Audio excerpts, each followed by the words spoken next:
Big ಡಿಬೇಟ್ಗೆ ಸ್ವಾಗತ. ನಾನು ಹಮೀದ್ ಪಾಳ್ಯ. ನಮ್ಮ ಇವತ್ತಿನ ಬಿಗ್ ಡಿಬೇಟ್ ಸಬ್ಜೆಕ್ಟ್ ಜಿಮ್. ಜಾಗತಿಕ ಬಂಡವಾಳ ಹೂಡಿಕೆದಾರರ ಸಮಾವೇಶ 2012ರಲ್ಲಿ ಬೃಹತ್ ಕೈಗಾರಿಕೆ ಸಚಿವ ಮುರುಗೇಶ್ ನಿರಾಣಿ ನೇತೃತ್ವದಲ್ಲಿ 2ನೇ ಜಿಮ್ ನಡೀತಾ ಇದೆ. ಕಳೆದ ಜಿಮ್ ಏನಾಯಿತು, ಈ ಬಾರಿಯ ಜಿಮ್ ನಿರೀಕ್ಷೆಗಳೇನು, ಒಟ್ಟಾರೆ ಈ ಜಿಮ್ ಏನು, ಯಾಕೋಸ್ಕರ ಮಾಡ್ತಾ ಇದ್ದಾರೆ, ಇದರಿಂದ ನಮ್ಮ ರಾಜ್ಯಕ್ಕೆ ಕೈಗಾರಿಕೆಗೆ ಏನಾದರೂ ಅನುಕೂಲ ಆಗಿದೆಯಾ, ಇದೆಲ್ಲವನ್ನು ಮಾತಾಡೋದಕ್ಕೆ ಕೈಗಾರಿಕಾ ಸಚಿವರು ಸ್ವತಃ ಇದ್ದಾರೆ. ಜೊತೆಗೆ ಅನೇಕ ಗಣ್ಯ ಅತಿಥಿಗಳು ನನ್ನ ಜೊತೆ ಸ್ಟುಡಿಯೋದಲ್ಲಿದ್ದಾರೆ. ಅವ್ರ ಜೊತೆ ಮಾತಾಡ್ತೀನಿ. ಜಿಮ್ ಬಗ್ಗೆ ವಿಸ್ತೃತವಾಗಿ ಚರ್ಚೆ ಮಾಡೋಣ.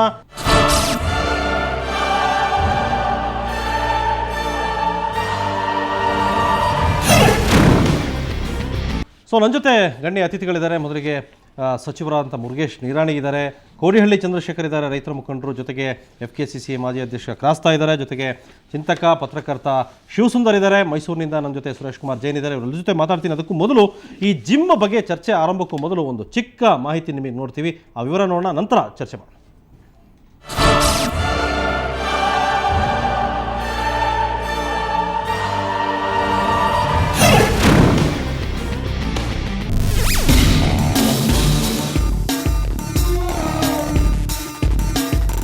ಗ್ಲೋಬಲ್ ಇನ್ವೆಸ್ಟರ್ಸ್ ಮೀಟ್, ಜಾಗತಿಕ ಬಂಡವಾಳ ಹೂಡಿಕೆದಾರರ ಸಮಾವೇಶ. ಕರ್ನಾಟಕ ಮತ್ತೊಮ್ಮೆ ಸಜ್ಜಾಗಿದೆ. ದೇಶ ವಿದೇಶಗಳ 100 ಉದ್ಯಮಿಗಳು ಬರುತ್ತಿದ್ದಾರೆ. ಬುಧವಾರ ಮತ್ತು ಗುರುವಾರ ಬೆಂಗಳೂರಿನಲ್ಲಿ Tata, Birla, Infosys, Narayana Murthy, Jindal, Toyota, Vijay Mallya, Kirloskar, general electricals, GVK group, L&T, Bharat forge, Kalyani ಒಂದೇ ಎರಡೇ. ಬರುವ ಉದ್ಯಮಿಗಳೆಲ್ಲ ಬಾಯ್ ಬಿಟ್ರೆ ಲಕ್ಷ ಲಕ್ಷ ಕೋಟಿಗಳಲ್ಲೇ ಮಾತನಾಡುತ್ತಾರೆ. ಆ ಉದ್ಯಮಿಗಳನ್ನೆಲ್ಲ ಒಂದು ಕಡೆ ಸೇರಿಸಿ ನಮ್ಮ ರಾಜ್ಯದಲ್ಲಿ ಬಂಡವಾಳ ಹೂಡಿ ಕೈಗಾರಿಕೆ ಸ್ಥಾಪಿಸಿ ಇಲ್ಲಿನವರಿಗೆ ಉದ್ಯೋಗ ಕೊಡಿ ಎಂದು ಆಹ್ವಾನಿಸೋದು ಈ ಸಮಾವೇಶದ ಮೂಲ ಉದ್ದೇಶ. We are committed to a holistic approach for inclusive development. Our vision is to make Karnataka the ideal state for all investors. The business environment in Karnataka is at its best today. ಈ ವರ್ಷದ ನಿರೀಕ್ಷೆಗಳೇನು ಕಮ್ಮಿ ಇಲ್ಲ. Gym 2012ನೇ ಸಮಾವೇಶದಲ್ಲಿ 30 ದೇಶ ಮತ್ತು ಭಾರತದ 25 ರಾಜ್ಯಗಳ ಉದ್ಯಮಿಗಳು ಆಗಮಿಸುತ್ತಿದ್ದಾರೆ. 300ಕ್ಕೂ ಹೆಚ್ಚು ಕಂಪನಿಗಳು ಪಾಲ್ಗೊಳ್ಳುತ್ತಿವೆ. ಒಟ್ಟು 6 ಲಕ್ಷ ಕೋಟಿ ಹೂಡಿಕೆ ನಿರೀಕ್ಷೆ ಇದ್ದು, ಇದರಿಂದ 10 ಲಕ್ಷಕ್ಕೂ ಹೆಚ್ಚು ಉದ್ಯೋಗ ಸೃಷ್ಟಿ ಭರವಸೆ ಇಟ್ಟುಕೊಳ್ಳಲಾಗಿದೆ. ಆದರೆ ನಿರೀಕ್ಷೆಗಳೆಲ್ಲವೂ ನಿಜವಾಗುವುದಿಲ್ಲ, ಘೋಷಣೆಗಳೆಲ್ಲವೂ ಕಾರ್ಯರೂಪಕ್ಕೆ ಬರೋದಿಲ್ಲ. ಕಳೆದ ಜಾಗತಿಕ ಬಂಡವಾಳ ಹೂಡಿಕೆದಾರರ ಸಮಾವೇಶದ ಫಲಿತಾಂಶಗಳು ಇದಕ್ಕೆ ವಿರುದ್ಧ ಕಥೆ ಹೇಳುತ್ತಿವೆ. ಸಮಾವೇಶದಲ್ಲಿ ಹೇಳಿದ್ದ ಪ್ರಕಾರ 5 ಲಕ್ಷ ಕೋಟಿ ಒಡಂಬಡಿಕೆ ಆಗಿತ್ತು. ಆದರೆ ಹೂಡಿಕೆ ಆಗಿದ್ದು 40,000 ಕೋಟಿ ಬಂಡವಾಳ ಮಾತ್ರ. 10 ಲಕ್ಷ ಉದ್ಯೋಗ ಸೃಷ್ಟಿಯ ಭರವಸೆ ಕೊಡಲಾಗಿತ್ತು. ಕೊನೆಗೆ ಸೃಷ್ಟಿಯಾದದ್ದು 28,000 ಮಾತ್ರ. 62% ಕಂಪನಿಗಳು ಬಂಡವಾಳ ಹೂಡಿವೆ. 38% ಕಂಪನಿಗಳು ಹೂಡಿಕೆ ಕೈಬಿಟ್ಟಿವೆ.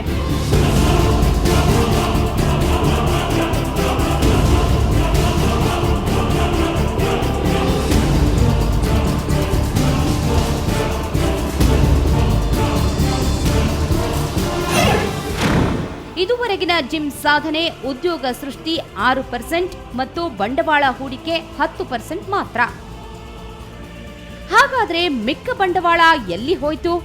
ಉದ್ಯಮಿಗಳು ಸೃಷ್ಟಿಸಿದ್ದು ಗಾಳಿಗೋಪುರನ? ಸರ್ಕಾರ ಅಂಗೈಯಲ್ಲೇ ಆಕಾಶ ತೋರಿಸ್ತಾ? ಉದ್ಯಮಿಗಳು ಕೇಳಿದ್ದೆಲ್ಲವನ್ನೂ ಸರ್ಕಾರ ಕೊಡೋಕೆ ಸಾಧ್ಯವಾಗಿಲ್ವಾ? ಕೈಗಾರಿಕೆಗೆ ಬೇಕಾದ ಭೂಮಿ, ನೀರು, ರಸ್ತೆ ಮತ್ತಿತರ ಸೌಲಭ್ಯಗಳನ್ನು ಒದಗಿಸಿಕೊಡುವಲ್ಲಿ ಸರ್ಕಾರ ಫೇಲ್ ಆಗಿದೆಯಾ? ಭೂಮಿ ವಶಪಡಿಸಿಕೊಳ್ಳೋಕೆ ರೈತರ ಮನವೊಲಿಸುವಲ್ಲಿ ಸರ್ಕಾರ ವಿಫಲವಾಗುತ್ತಿದೆಯಾ? ಹೀಗೆ ಹಲವಾರು ಪ್ರಶ್ನೆಗಳು ಉದ್ಭವಿಸುತ್ತಿವೆ.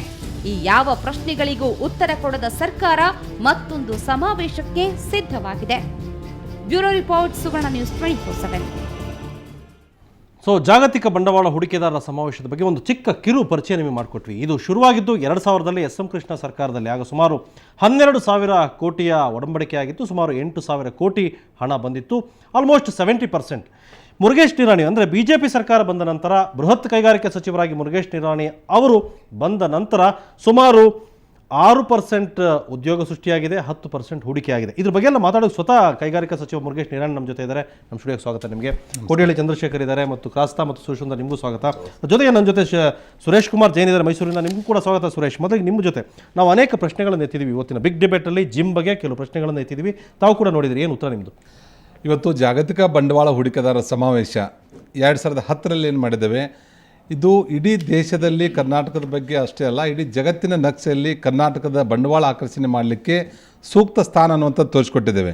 ನೀವು ಹೇಳಿರುವಂಥದ್ದು ಕೇವಲ 6% ಬಂಡವಾಳ ಬಂದಿದೆ, 10%ದಷ್ಟು ಉದ್ಯೋಗ ಸೃಷ್ಟಿಯಾಗಿದೆ ಅನ್ನುವಂಥದ್ದು ಸತ್ಯಕ್ಕೆ ದೂರವಾಗಿರುವಂಥದ್ದು. ಯಾವುದೇ ಒಂದು ಉದ್ಯಮ ಪ್ರಾರಂಭವಾಗಬೇಕಾಗಿದ್ದರೆ ಕನಿಷ್ಠ ಪಕ್ಷ ಆ ಯೋಜನೆಯ ಗಾತ್ರದ ಅನುಗುಣವಾಗಿ ಕನಿಷ್ಠ 1 ವರ್ಷದಿಂದ 5 ವರ್ಷದವರೆಗೆ ಕಾಲಮಿತಿ ಬೇಕಾಗ್ತದೆ. ಈಗ ಮೆಗಾ ಪ್ರಾಜೆಕ್ಟ್ ಇರುವಂಥದ್ದು ಅವೆಲ್ಲವುಗಳ ಬ್ಯಾಂಕ್ಗಳ ಕನ್ಸಾರ್ಟಿಯಮ್ದ ಅಡಿಯಲ್ಲಿ ಲೋನ್ಗಳನ್ನು ಮಾಡಿಕೊಡುವಂಥದ್ದಕ್ಕೆ ಕನಿಷ್ಠ 1 ವರ್ಷ ಆದರೂ ಬೇಕು. ಒಂದೇ ನಿಮಿಷದಲ್ಲಿ ನಾನು ಪೂರ್ತಿ ಮಾಡಿಬಿಡ್ತೇನೆ. 5 ಲಕ್ಷ ಕೋಟಿಗೆ ಬರ್ತೇನೆ. ನಿಶ್ಚಿತವಾಗಿಯೂ ಅದೇ ಉದ್ಯೋಗಕ್ಕೆ ನನಗೆ 1 ನಿಮಿಷ ಮಾತಾಡ್ಲಿಕ್ಕೆ ಕೊಡಿ. ಕನಿಷ್ಠ ನಾವು ಮೆಗಾ ಪ್ರಾಜೆಕ್ಟ್ಗಳಿಗೆ 5 ವರ್ಷ ಕಾಲಮಿತಿ ಬೇಕು. ಇವತ್ತು ನಾವು ಮುಗಿಸಿ 1.5 ವರ್ಷ ಆಯಿತು. 1 ವರ್ಷದ ಅವಧಿಯಲ್ಲಿ ನೀವು ಹೇಳಿರುವಂಥ ಫಿಗರ್ಸು ಸತ್ಯಕ್ಕೆ ಸಮೀಪ ಇದೆ ಇವತ್ತಿಗೆ.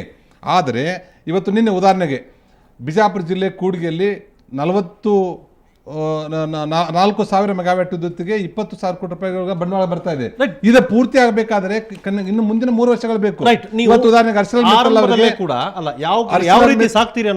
ಅದಕ್ಕೆ ಉದಾಹರಣೆ ಒಂದು ನಿಮಿಷ ನಿಮ್ಮ ಪ್ರಶ್ನೆ ಕ್ಲಿಯರ್ ಮಾಡ್ತೀನಿ. ಬಹಳ ಮಹತ್ವದ ಪ್ರಶ್ನೆ ಕೇಳಿದ್ರೆ ನೀವು. ಇವತ್ತು ಕೇಳಿರುವಂತಹ ಪ್ರಶ್ನೆಗಳಿಗೆ ಕೇವಲ 6% ಆಗಿರುವಂತದ್ದು ಮೊದಲನೇ ವರ್ಷದಲ್ಲಿ. ಇನ್ನು ಬರುವಂಥ 3 ವರ್ಷದಲ್ಲಿ ನಮ್ದು 62% ಮುಟ್ತೇವೆ.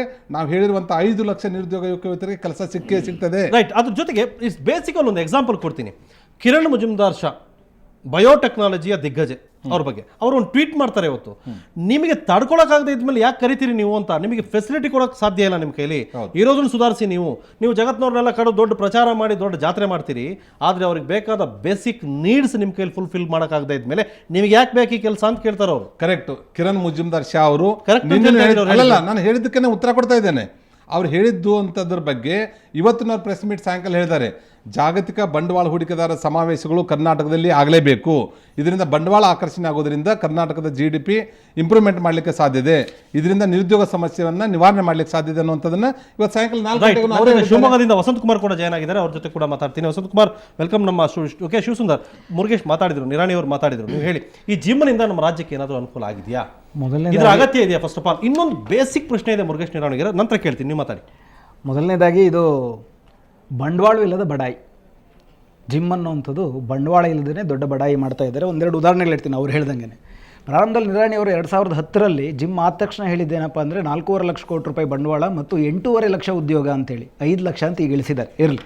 ಎರಡನೇದಾಗಿ ಎಲ್ಲೆಲ್ಲಿ ಬಂಡವಾಳ ಯಾಕೆ ಬಂಡವಾಳ ಎಷ್ಟು ಬಂದಿದೆ ಎಷ್ಟು ಬಂದಿಲ್ಲ ಅಂತ ನೀವು ನೋಡಿದ್ರೆ, ನೀವು ಹೇಳ್ದಂಗೆ ಅವರೊಂದು ಶ್ವೇತಪತ್ರ ತಂದ್ಬಿಡೋದು ಬೆಟರ್. ಈಗ ನಾವೊಂದು ಹೇಳ್ತೀವಿ, ನಾನು ಪತ್ರಿಕೆ ಅಲ್ಲ, ಪತ್ರಿಕೆ ಬೇರೆ, ಶ್ವೇತಪತ್ರ ಬೇರೆ. ನಾನು ಹೇಳ್ತಾ ಇರೋದು ಅಫಿಷಿಯಲ್ ಡಾಕ್ಯುಮೆಂಟ್ಸ್ನ ಪ್ರಕಾರ ತಾವು ಶ್ವೇತಪತ್ರ ಹೊರಗಡೆ ತಂದಿದ್ದಿದ್ರೆ ಇಷ್ಟೊಂದೆಲ್ಲ ಆಗ್ತಾ ಇತ್ತು. ಶ್ವೇತಪತ್ರ ತುಂಬ ಸ್ಪಷ್ಟವಾಗಿ ಹೇಳಬೇಕದು, ಎಷ್ಟು ಕೊಟ್ಟರು ಎಷ್ಟು ಜಮೀನು ಬಂದು. ಈಗ ಉದಾಹರಣೆಗೆ ಏನು ಹೇಳ್ತಾರೆ, ಹಲವಾರು ಹಂತದಲ್ಲಿ ಇದೆ ಅಂತ ಹೇಳುವಂಥದ್ದು ತುಂಬ ಮೋಸದ ಮಾತು. ಲ್ಯಾಂಡ್ ಅಕ್ವಿಸಿಷನ್ಗೆ ನೋಟಿಸ್ ಕೊಟ್ಟಿರೋದ್ರಿಂದ ಹಿಡಿದು ಅಂತಿಮವಾಗಿ ಅವರು ಕೊನೆ ಲೈಸೆನ್ಸ್ ಕೊಡೋ ತನಕ ಎಲ್ಲವೂ ಕೂಡ ಪ್ರೋಸೆಸ್ ಅಂತಲೇ ಹೇಳ್ಬಿಡ್ಬೋದು. ಆದರೆ ಹಲವಾರು ಕಡೆ ಒಂದೆರಡು ಉದಾಹರಣೆ ಹೇಳ್ತೀನಿ ನಿಮಗೆ.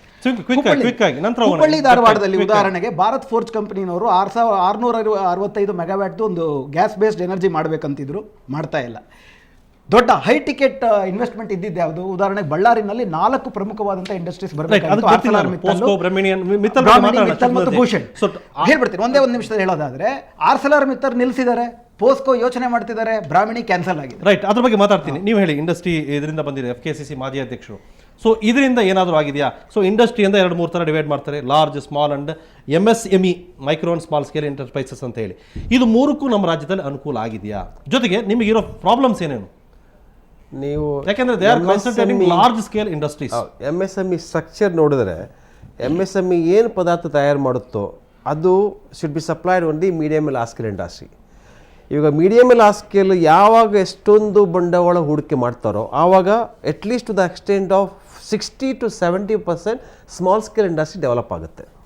ಇದರಿಂದ ಇವಾಗ 5 ಲಕ್ಷ ಪ್ರಾಮಿಸ್ ಮಾಡಿದ್ದು 3 ಲಕ್ಷ ಬಂತು ಅಥವಾ 1 ಲಕ್ಷ ಬಂತು, ಆ 1 ಲಕ್ಷ ಹೂಡಿಕೆ ಬಂದ್ರೂ ಆ 1 ಲಕ್ಷಕ್ಕೆ ಅನುಗುಣವಾಗಿ ಕಮ್ಮಿಯಿಂದ ಏನಾದರೂ 40 to 60% ಸ್ಮಾಲ್ ಸ್ಕೇಲ್ ಇಂಡಸ್ಟ್ರಿಗೆ ಬೆನಿಫಿಟ್ ಆಗುತ್ತೆ. ರೈಟ್. ಅಲ್ಟಿಮೇಟ್ಲಿ ಇನ್ವೆಸ್ಟ್ಮೆಂಟ್ 14% ವ್ಯಾಟ್ ಇದೆ ನಿಮಗೆ, ಹೇಗೆ ಬೆನಿಫಿಟ್ ಆಗುತ್ತೆ? ಅದು 14% ಬೇರೆ ಏನು ಬೆನಿಫಿಟ್ ಮಾಡ್ತೀರಿ ಹೇಳಿ, ಎಕ್ಸ್ಪ್ಲೈನ್ ಮಾಡಿ. ಅದೊಂದು ಬೇರೆ ಪ್ರಶ್ನೆ. ಯಾಕಂದ್ರೆ ಅದೊಂದು ಸೇಲ್ಸ್ ಟ್ಯಾಕ್ಸ್ ವ್ಯಾಟ್ನಲ್ಲಿ ಇವಾಗ 14% ಇರೋದು, ಪರರಾಜ್ಯ ತಗೊಂಡ್ರೆ 2% ಇದೆ, ಅದು ಬೇರೆ ಪ್ರಶ್ನೆ. ಆದರೆ ಇಲ್ಲಿ ಇವಾಗ ಬೆನಿಫಿಟ್ ಯಾವ ರೀತಿ ಆಗುತ್ತೆ, ಇಂಡಸ್ಟ್ರಿಗಳು ಬೆಳೆಯುತ್ತೆ. ಇದರಿಂದ 14% ವ್ಯಾಟ್ ಇದ್ರೂ ರಾ ಮೆಟೀರಿಯಲ್ ಮೇಲೆ ನೀವು ಸೆಟ್ ಆಫ್ ಮಾಡಲಿಕ್ಕೆ ಆಗುತ್ತೆ. ಆದರೆ ಕಂಪ್ಯಾರಿಟಿವ್ ಆಗಿ ಸರ್ಕಾರ ಒಂದು ಅಳವಣೆ ಮಾಡಬೇಕಾಗಿತ್ತು, ಮಾಡಿಲ್ಲ. ಮಾಡ್ತೀನಿ ಅಂತ ಪ್ರಾಮಿಸ್ ಮಾಡಿದ್ದಾರೆ. ಅದೊಂದು ಸೇಲ್ಸ್ ಟ್ಯಾಕ್ಸ್ ಒಂದು ಬೇರೆ ವಿಚಾರ. Right sir. ಕೊಡಿಯಳ್ಳಿ ಅವರೇ, ಈಗ ಪ್ರಮುಖವಾಗಿ ಯಾವುದೇ ಉದ್ದಿಮೆ ಬರಲಿ ಅದಕ್ಕೆ ಜಾಗ ಬೇಕು, ಇಂಪಾರ್ಟೆಂಟ್. ಆನಂತರ ವಿದ್ಯುತ್ತು, ನೀರು, ರಸ್ತೆ ಅದೆಲ್ಲ ಸೆಕೆಂಡ್ ಥಿಂಗ್. ಫಸ್ಟ್ ಜಾಗ ಬೇಕಲ್ಲ. ಪ್ರತಿ ಬಾರಿ ಜಾಗದಲ್ಲೂ ಕೂಡ ರೈತರ ಜೊತೆ ಸರ್ಕಾರದ ಜೊತೆ ಕಚ್ಚಾಟ ಆಗುತ್ತೆ. ಯಾಕೆ ರೈತರದ್ದು ಏನು ಬೇಸಿಕ್ ಸಮಸ್ಯೆ, ಯಾಕೆ ಕೊಡೋಕ್ಕಾಗಲ್ಲ? ನೋಡಿ, ಮೊದಲನೇದಾಗಿ ನಾವು ಕೈಗಾರಿಕೆಯ ವಿರೋಧಿಗಳಲ್ಲ. ನಮಗೆ ಎಂಥ ಕೈಗಾರಿಕೆಗಳು ಬೇಕು ಅನ್ನೋದನ್ನು ಸರ್ಕಾರ ಮೊದಲು ಚರ್ಚೆ ಮಾಡಬೇಕು. ಎರಡನೇದಾಗಿ ಅದರಿಂದ ಉದ್ಯೋಗ ಸೃಷ್ಟಿಯಾಗುತ್ತೋ ಅಥವಾ ಉದ್ಯೋಗ ನಾಶ ಆಗುತ್ತೋ. ಇದ್ರ ಜೊತೆಗೆ ಕೈಗಾರಿಕೆಗೆ ಬಳಸ್ತಕ್ಕಂಥ ಭೂಮಿ ಯಾವುದಿರಬೇಕು, ಯಾವುದನ್ನು ಬಳಕೆ ಮಾಡಬಾರ್ದು, ಇವೆಲ್ಲ ಕಾಮನ್ ಸೆನ್ಸ್. ಈ ಕನಿಷ್ಠ ನಿಯಮದ ಅಡಿ ಸರ್ಕಾರ ರೈತರ ಜೊತೆ ಒಂದು ಕನಿಷ್ಠ ಚರ್ಚೆ ಮಾಡಬೇಕಲ್ಲ. ಕನಿಷ್ಠ ಚರ್ಚೆ ಇಲ್ಲದಲೆ ಕಾರ್ಯಕ್ರಮಗಳನ್ನು ಜರೂರ್ ಕಾರ್ಯಕ್ರಮ ಅಂತೇಳಿ, ನಾವು ಶಕ್ತಿ ಇದೆ ನಾವು ಜಿಮ್ ಮಾಡ್ತೀವಿ ಅಂತೇಳಿ ನಿರಾಣಿಯವ್ರು ಹೊರಟುಬಿಟ್ರೆ ನಾವು ಸುಮ್ಮನೆ ಇರಬೇಕಾ? ಇವತ್ತು ಇದು ಕೈಗಾರಿಕಾ ಪ್ರಗತಿ ಅಲ್ಲ, ಇದು ರಿಯಲ್ ಎಸ್ಟೇಟ್ ದಂಧೆ ಕಂಡಂಗೆ ಕಾಣ್ತದೆ. ಯಾಕೆ ಅಂದರೆ ಇಂದಿನ ಸರ್ಕಾರದಲ್ಲಿ 1,00,000 ಎಕರೆ ಭೂಮಿಯನ್ನು ಕೈಗಾರಿಕಾ ಉದ್ದೇಶಕ್ಕೆ ತಗೊಂಡವರು, ಅದರಲ್ಲಿ 25,000 ಎಕರೆ ಕೈಗಾರಿಕೆಗೆ ಬಳಕೆ ಆಗಲ್ಲ, ಉಳಿದಿದ್ದೆಲ್ಲ ರಿಯಲ್ ಎಸ್ಟೇಟಿಗೆ ಬಳಕೆ ಆಗುತ್ತೆ. ಅಂದರೆ ಹಾಗಾದರೆ ಸರ್ಕಾರ ನೀವು ಇದುವರೆಗೆ ಅಲ್ಲ, ಅದಕ್ಕೂ ಅಬ್ಜೆಕ್ಷನ್ ಮಾಡ್ತೇನೆ. ಒಂದು ಗುಂಟೆ ನಮ್ಮ ಸರ್ಕಾರದಲ್ಲಿ ರಿಯಲ್ ಎಸ್ಟೇಟ್ಗೆ ಕನ್ವರ್ಟ್ ಆಗಿಲ್ಲ. ಸತ್ಯಕ್ಕೆ ದೂರವಾಗಿರುವ ಒಂದೊಂದು ಚಂದ್ರಶೇಖರ್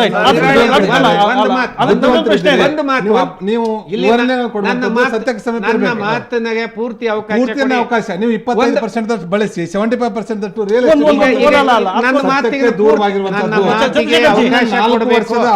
ನಿಮಗೆ ಸಪೋರ್ಟಿವ್ ಆಗಿ ಅವಧಿಯಲ್ಲಿ ಒಂದೇ ಒಂದು ಎಕರೆ ನಾವು ರಿಯಲ್ ಎಸ್ಟೇಟ್ ಮಾಡಿದ್ರೆ ನೀವು ಹೇಳಿದ ನೀವು ಸುಳ್ಳು ಹೇಳಬಾರ್ದು. ನಾರಾಯಣ ಮೂರ್ತಿ ಅವರಿಗೆ ಕೊಟ್ಟಿರುವಂತಹ ಸಾಫ್ಟ್ವೇರ್ ಪಾರ್ಕ್ ನಲ್ಲೇನೆ ನೀವು ಒಂದು ಸಾಫ್ಟ್ವೇರ್ ಪಾರ್ಕ್ಗೆ ಬೇಕಾಗಿರೋ ಜಮೀನನ್ನ 10 ಪಟ್ಟು ಜಾಸ್ತಿ ಅವ್ರ ಜಮೀನು ಕೇಳ್ತಾರೆ, ನೀವು ಮಾತಾಡ್ದಿರ ಕೊಡ್ತೀರಿ. ಆ 10 ಪಟ್ಟು ಜಮೀನಿನಲ್ಲಿ ಅವರು ಬೇಕಾದಂತ ಇತರ ಎಲ್ಲವಾದಂತ ರಿಯಲ್ ಎಸ್ಟೇಟ್ ಅಂತಂದ್ರೆ ಟೂರಿಸಂ ಸಂಬಂಧಪಟ್ಟಂತ ಡೆವಲಪ್ಮೆಂಟ್ ಹೆಂಗ ಅವಕಾಶ ಮಾಡ್ಕೊಡ್ತೀರಿ?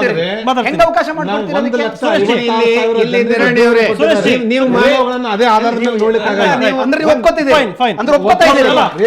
1,56,000 ಎಕರೆ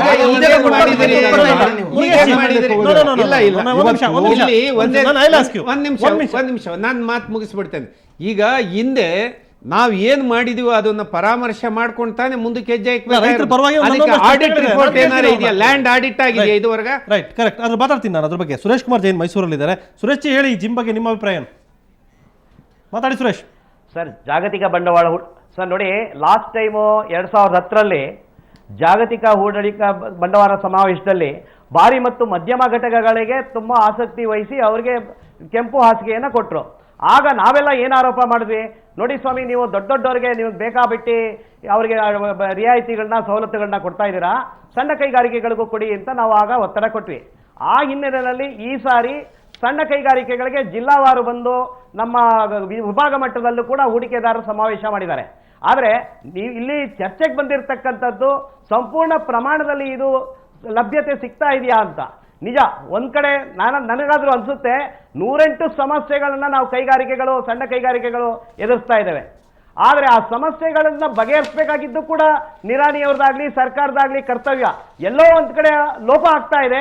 ಅವರು ನೇರವಾಗಿ ನಮ್ಮ ಸಮಸ್ಯೆ ಬಗೆಹರಿಸಿ ಹೂಡಿಕೆದಾರರ ಸಮಾವೇಶಕ್ಕೆ ಮುಂದುವರಿಬೇಕಾಗಿತ್ತು.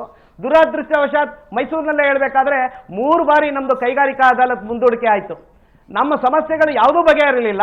ಆದ್ರೆ ಈಗ ಹೂಡಿಕೆದಾರರ ಸಮಾವೇಶಕ್ಕೆ ನಾವು ಇಬ್ಬರು ಜೊತೆಗೂಡಿ ಕೆಲಸ ಮಾಡ್ತಾ ಮೈಸೂರಲ್ಲಿ 3 ಸಲ ಬಂದಿದ್ದು, ಮೈಸೂರಿಗೆ ಬಂದೆ. ಕಾರಣ ಏನು ಅನ್ನೋದು ನಿಮ್ಗೆ ಗೊತ್ತಿದೆ.